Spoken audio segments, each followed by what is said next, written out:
गौरी की शादी एक बड़े घर के लड़के यानी कि राजेश के साथ होती है।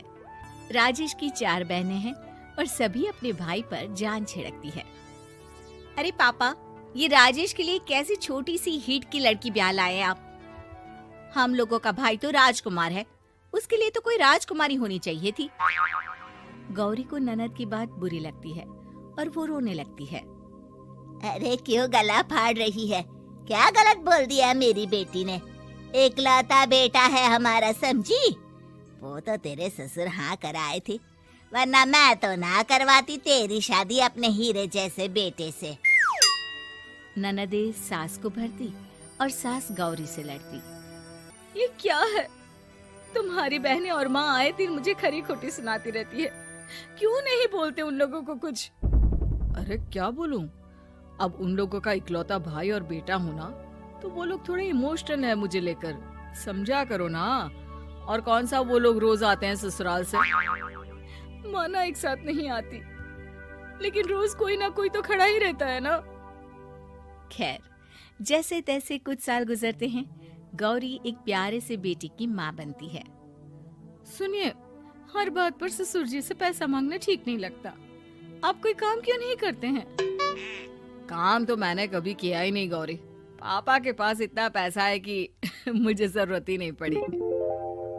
लेकिन कहते हैं ना, हर दिन एक सा नहीं होता। गौरी के ससुर की मृत्यु हो जाती है और घर में गरीबी छा जाती है। गौरी ननद को फोन करती है। दीदी, अब जीजा जी को बोलकर इन्हें कहीं नौकरी दिलवा दो ना। घर चलाना मुश्किल हो रहा है। माँ जी की भी तबीयत खराब रहती है। दवाई का खर्चा और मुन्ने की पढ़ाई का खर्चा काफी है। कुछ मदद मिल जाएगी दीदी। देखो गौरी, तुम तो जानती हो मेरे खुद के 3 बच्चे हैं, तो ये मत सोचना कि बात घुमा कर बोलोगी तो मैं कुछ मदद कर दूंगी। अब पति तुम्हारा है, सास तुम्हारी है, तो करना तो तुमको ही है ना। हम भी तो निभा रहे हैं। खैर, बोल दूंगी इनको। गौरी समझ जाती है। वो दूसरी ननद को फोन करती है, लेकिन वहाँ से भी उसे कुछ ऐसा ही जवाब मिलता है। अरे भाभी, हमारा भाई कैसे काम करेगा? वो तो राजकुमार है। बस आप जरा माँ का ख्याल रखो, उन्हें कोई तकलीफ मत होने देना। बाकी करते हैं बात आराम से। गौरी के सामने संकट आ जाता है कि वो कैसे अपना परिवार चलाए। ना पति काम करना चाहता है और ना ननदे मदद। फिर एक रोज गौरी की सहेली कहती है, गौरी, मैं ना एक फैक्ट्री में काम करती हूँ, तुम्हारी परेशानी समझ सकती हूँ। क्यों नहीं तुम भी मेरे साथ वहाँ काम करती? अरे लेकिन मुन्ना तो छोटा है ना। तो क्या हुआ? तेरी सास और पति तो घर पर ही हैं, वो लोग संभाल लेंगे। तू चल मेरे साथ। गौरी ने अब काम करना शुरू कर दिया था, लेकिन उसका सपना अपने बेटे को अच्छी शिक्षा देने का था। गौरी अपने भाई से कहती है, भाई, आपके बच्चे जिस स्कूल में पढ़ते हैं उस पर मेरे गौरव का भी एडमिशन हो सकता है क्या? अरे कैसे बात कर रही है गौरी? जितना तू कमाती है उतने में तो तेरा घर भी नहीं चलता। तू कहाँ इतने महंगे स्कूल का सपना देख रही है? लेकिन गौरी भी ठान लेती है कि वो किसी न किसी तरह अपने बच्चे को अच्छे स्कूल में पढ़ाएगी। माँ जी, ये मेरे गहने हैं, मैं बेच रही हूँ। गौरव का कल एडमिशन है। अरे वो तो ठीक है गौरी, लेकिन आगे की फीस कैसे मैनेज करेगी? और ज्यादा मेहनत कर लूंगी माँ। गौरव कुछ बन गया तो हम लोगों के सारे दुख दर्द दूर कर देगा।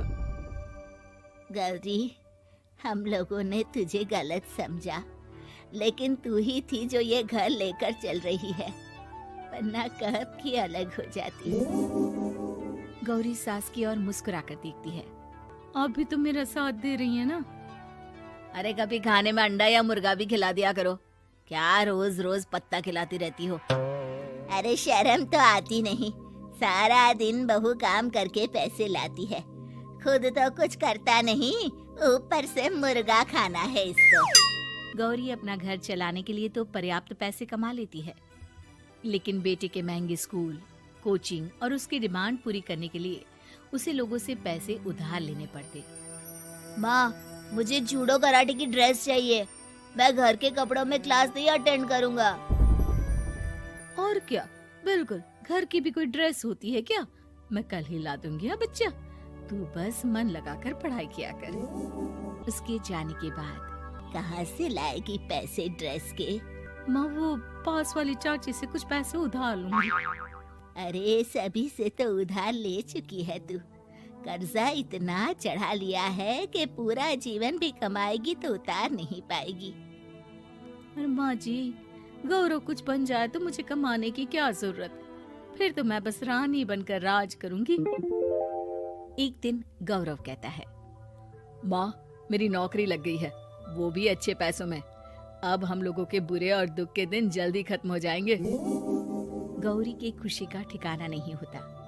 वो सास की फोटो के सामने हाथ जोड़ती है कि उसका पति उसे कहता है, देखा गौरी, तेरी तपस्या खत्म हुई। इतने सालों से जो तू फैक्ट्री में नौकरी कर रही है, अब तू आराम कर सकती है। अरे नहीं नहीं, अभी तो नौकरी लगी है, कुछ दिन कुछ पैसे कमा तो लेने दो। कुछ महीनों बाद गौरी की ननद गौरव के लिए रिश्ता लेकर आती है। अरे भाभी, वो मैं ना रिश्ता लेकर आई थी गौरव के लिए, सुना अच्छा कमा रहा है, क्यों? देखा मेरी बहन कितनी अच्छी है, कितना सोचती है हम लोगों के लिए। गौरी कुछ नहीं कहती, लेकिन उसका मन नहीं होता है कि वो बेटी की शादी इतनी जल्दी कर दे। हाँ वो तो ठीक है, लेकिन अभी कुछ कर्जा है जिसे उतारना है। तो क्या हो गया, शादी के बाद भी उतार लेगा, कम से कम एक लड़की आ जाएगी तो आराम रहेगा। गौरी लोगों के प्रेशर में आकर बेटे की शादी कर देती है और शादी के बाद एक दिन जब अपनी फैक्ट्री में जाती है, मैनेजर साहब, कैसे इस फैक्ट्री में 22 साल काम कर लिया पता ही नहीं चला। अब तो बेटा सेटल हो चुका है, नौकरी की जरूरत नहीं है, लेकिन आप सभी का शुक्रिया। गौरी बहन, बहुत मेहनत की तुमने जीवन में, अब भगवान कोई मुश्किल ना दे। गौरी घर आती है, लेकिन दरवाजे के बाहर से ही उसे बहू और बेटे की आवाज सुनाई देती है। क्या है, तुम्हारी माँ ने तो सोचा भी नहीं कि जो कर्जा वो ले रही है खुद की अय्याशी के लिए, वो हम लोग क्यों भरे? उनका कर्जा है वो देखे। हाँ लेकिन क्या करूं, माँ को छोड़कर रह भी तो नहीं सकता ना। अरे रह नहीं सकते तो क्या करोगे, पूरी जिंदगी उनका कर्जा चुकाते रहोगे? कल को हमारी भी फैमिली बढ़ेगी, कैसे मैनेज करेंगे? मैं नहीं जानती, साफ साफ बोल दो पैसे नहीं है फालतू के। जिसका कर्जा है वही निपटाए। गौरी बेटे बहू की बात सुनकर स्तब्ध रह जाती है और अंदर न आकर वहाँ से सीधे फैक्ट्री जाती है। मैनेजर साहब, मैं सोच रही थी कि इतनी जल्दी नौकरी नहीं छोड़नी चाहिए, जब तक हिम्मत है तो कर लेते हैं। वो मेरा इस्तीफा ना वापस कर दीजिए। ये बोलकर गौरी की आंख लाल हो जाती है। मैनेजर समझ जाता है कि गौरी की उम्मीद टूट चुकी है। वो उसके हाथ में इस्तीफा रखकर कहता है, कर्जा माँ का है तो माँ ही चुकाएगी। माँ का कर्जा आज तक क्या कोई चुका पाया है?